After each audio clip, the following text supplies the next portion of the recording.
Ang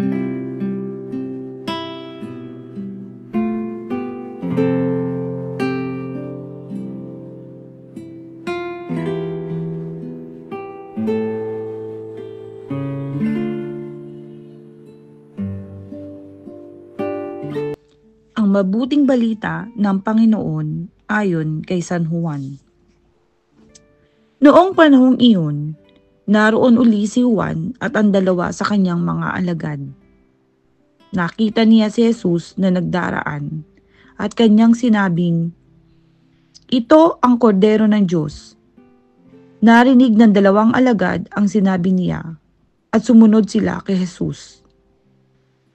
Lumingon si Jesus at nang makitang sumusunod sila ay kanyang tinanong, "Ano ang hinahanap ninyo?"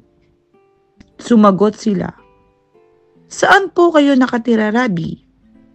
Ang kahulugan ng salitang ito'y guro.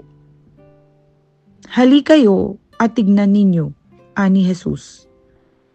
Sumama sila at nakita nila ang kanyang tinitirahan at tumuloy sila roon ng araw na yaon.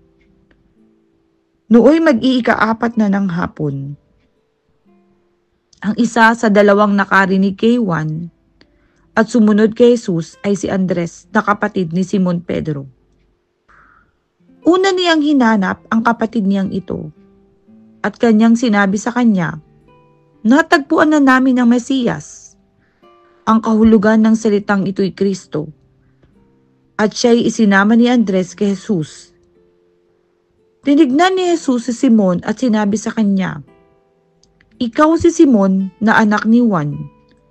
Ang ipapangalan ko sa iyo'y Cephas." Ang katumbas ng ngalang ito'y Pedro.